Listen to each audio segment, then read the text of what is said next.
네, 안녕하세요. 글로벌로투스 원선우입니다. 오늘 K5 이제 부분변경 모델이 출시가 돼서요. 현장에 지금 나와 있습니다. 뭐 디자인의 변화도 있고 상품성 개선 내용들도 있는데요. 이런 내용들 좀 정리해서 여러분께 전해드리도록 하겠습니다. 일단 디자인의 변화가 미묘하게 눈에 띄는 부분이 있죠. 지금 전면부에 이 주간주행 등 부분이 좀 변화가 있습니다. 기존에는 조금 더 아래쪽으로 무게중심을 둔 아래쪽으로 이렇게 흐르는 듯한 이런 펄스 느낌을 살린 주간주행 등이 있었는데, 현재는 이 라디에이터 그릴과 연결되는 형태로 이 끝까지 위쪽, 뒤쪽, 전륜 팬더 위까지 이제 치솟으면서 주간주행 등이 이어지고 있죠.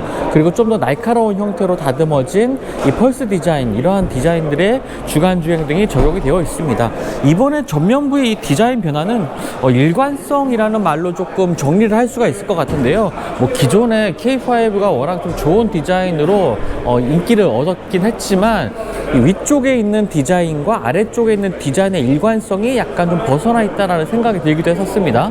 하지만 이번에는 이 아래쪽의 디자인과 주간주행 등이 이렇게 이어지는 형태로 진행이 되면서 그러한 일관성을 좀 이어오고 있고요. 그래서 전면부의 디자인이 조금 더 정리된 듯한 인상을 좀 많이 받게 됩니다. 자, 전면부에서 이제 후면부 디자인 한번 볼 텐데요. 후면부의 리어램프의 변화가 일단 가장 눈에 띕니다. 기존에는 일자 형태로 그냥 이어져 있는 약간 좀 평범한 형태의 디자인을 보여줬던 반면에, 이번에는 이렇게 수직으로 꺾이는, 기역자 형태로 꺾이는 형태의 리어램프 디자인을 보여주고 있어서요. 더 리어램프의 형태가 좀 더 커 보이는, 그리고 뒤쪽에서의 존재감이 좀 강조되는 형태로 보여주고 있습니다. 이 전면부의 주간주행 등이 치솟는 형태로, 이러한 형태로 보여줬다면, 오히려 이 뒤쪽의 리어램프는 아래쪽으로 내려오면서 조금 더 차분해진 인상을 받게 하는데요. 이러한 디자인 변화가 기존의 K5의 그 상당히 좀 완성도가 높았던 디자인에서 조금은 더 어떻게 좀 변화를 줄지 굉장히 좀 디자이너분들의 좀 고민이 많았던 부분이 아닌가, 이렇게 생각이 되기도 하고요. 자, 뒤쪽으로 와서, 자, 지금 보여드리는 차량은 이제 블랙핏입니다. 블랙 에디션 모델이라고 볼 수가 있겠는데요. 뭐 실내의 뭐 검은색 구성이라든지 차량 외관에서 보는 휠의 디자인이라든지 색상, 외관 디자인 역시 모두 다 이제 블랙 색상으로 마감이 되어 있어서요. 조금 더 스포티한 인상을 보여주고 있고요. 휠 같은 경우에도 종류가 굉장히 많습니다. 뭐 전용 휠 디자인이 좀 포함이 되어 있긴 하지만, 카탈로그만 봐도 한 8개의 휠을 선택을 할 수가 있거든요. 그렇기 때문에 이 다양한 휠 디자인을 선택을 할 수가 있게 됐고요. 이 블랙 컬러가 디자인 이런 적용된 이 전면부, 블랙핏 모델의 전면부는 범퍼 아랫부분도 모두 다 블랙 컬러로 마감이 되어 있기 때문에 굉장히 오히려 더 또 강렬한 인상을 보여주는 이 외관 디자인의 특징이 될 것 같고요. 리어램프의 디자인이 조금 더 부각되는 형태로 보여지죠. 차량의 외부 컬러 때문에요.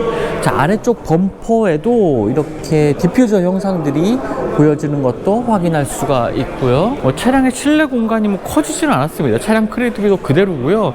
디자인의 변화가 있긴 하지만 상품성 개선 모델에 조금 더 가까워 보이는 형태라고도 보여집니다. 자, 파워트레인 구성은요, 1.6 터보, 2.0 가솔린, 그 다음에 하이브리드 파워트레인으로 구성이 되고 있고요. 하이브리드 모델이 당연히 좀 가격도 높은 편이지만, 보통 1.6 터보와 2.0 가솔린은 한 110만원 정도 가격 인상이 있었는데요. 하이브리드 모델은 거의 한 300만원 가까이 차량 가격이 높아졌더라고요. 이런 점들을 좀 비교를 좀 잘 해보셔야 될 것 같고요. 이번에는 트림의 변화도 있습니다. 기존에는 이 트렌디 트림이라고 해서요, 엔드리 트림의 모델이 있었는데, 그 트렌디 트림이 빠지고 프레스티지 트림부터 이제 선택을 할 수가 있게 됐습니다.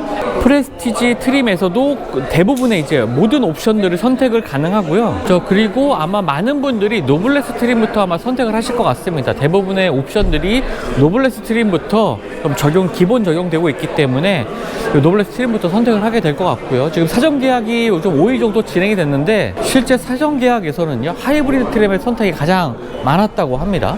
가격 인상폭이 크긴 하지만 실질적으로 차량을 구매하는 분들에게는 요즘에 이제 하이브리드 차량에 대한 선호도가 높다 보니까 하이브리드 모델이 가장 많이 사전 계약이 이루어진 것 같고요. 또 그 다음으로는 가솔린 터보, 그다음 2.0 가솔린이 그 순서였다고 합니다.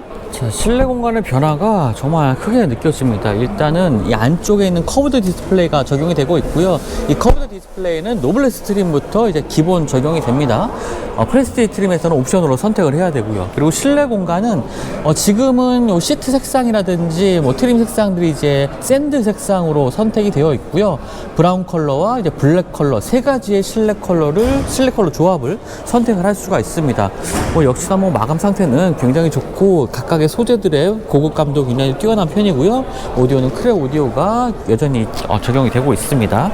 자, 운전석에 앉아서 보면은 확실히 기존보다 이 커브드 디스플레이를 통해서 좀 더 디지털한 이미지가 강하게 느껴지고요.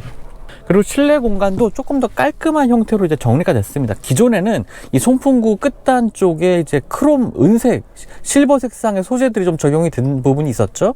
그리고 공장차 아래쪽, 그리고 송풍구의 디자인도 기존보다 조금 더 일체감 있는 형태, 하나의 형태로 이어진 듯한 형태로 좀 보여주고 있습니다. 기존에는 완전히 좀 분리된 형태였었죠. 그런 것들이 좀 정리가 됐고요. 그리고 기존에는 이제 클러스터와 디스플레이가 완전히 분리된 형태의 디자인을 보였다면 이제 이어져 있는 커브드 디스플레이를 통해서 좀 더 깔끔하면서도 일체감 있는 디자인, 디지털화된 모습 이런 것들을 보여주고 있습니다. 스티어링 휠의 디자인은 변하지 않았습니다. 그대로 좀 유지를 하고 있고요. 모든 기능들은 이게 터치 버튼을 통해서 사용할 수가 있습니다. 뭐 햅틱 반응이 따로 오진 않습니다. 그래서 이게 좀 정확하게 눌렀을 때 이렇게 눌렀다는 피드백을 좀 운전자에게 확실히 좀 주지는 않는 편인데요. 어쨌든 하나의 화면으로 공장치와 뭐 메뉴 버튼들을 같이 사용할 수 있다는 측면에서 조금 더 좋은 것 같습니다. 그리고 층층이 이제 대시보드 위쪽도 이쪽은 가죽 소재, 아래쪽은 나무 느낌을 주는 이러한 소재들, 밝은색 플라스틱 소재와 가죽 소재들이 이어지면서 굉장히 다층적인 인상을 좀 보여주고 있죠. 아래쪽에 스마트폰 무선 충전 패드 한쪽에만 마련되어 있고요. 이쪽은 그냥 짐을 넣는 공간입니다. 그리고 이제 포트는 모두 다 C타입으로 이제 균일하게 좀 적용이 되고 있고요. 아래쪽에 다이얼 형태의 기온 오브라든지 드라이브 모드, 변경 버튼, 그리고 열선 시트, 쿨링 시트 버튼들도 모두 다 기존에 그대로 유지하고 있습니다. 단 이쪽에 보면 지문 인식 버튼이 이제 위치를 하게 되는데요. 지문 인식 버튼이 여기에 위치하면서 이 부분에 수납 공간이 조금 좁다는 느낌을 좀 받게 합니다. 작은 용품들을 좀 둘 수가 있겠고요. 하지만 암레스트 아래쪽에 공간이 워낙 넓기 때문에 이 운전석에 앉았을 때 물건을 수납할 수 있는 공간에서는 굉장히 여유가 있게 느껴지고요. 실내 조명 같은 경우에는 이 송풍과 아래쪽과 이 부분 있죠? 도어 트림 아래쪽 이 부분에 이제 실내 조명이 적용이 되고 있습니다. 자, 2열 공간은 역시나 뭐 여유가 있죠. K5 하면 넉넉한 2열 공간이 특징이기도 했는데요. 지금 제가 앉은 상황에서도 좀 머리에 좀 주먹 하나가 들어가는 공간 좀 확보를 하고 있고요. 뭐 무릎 공간도 지금 시트를 제가 촬영하면서 굉장히 뒤로 좀 빼놓은 상태인데도 무릎 공간에 굉장히 여유가 있습니다.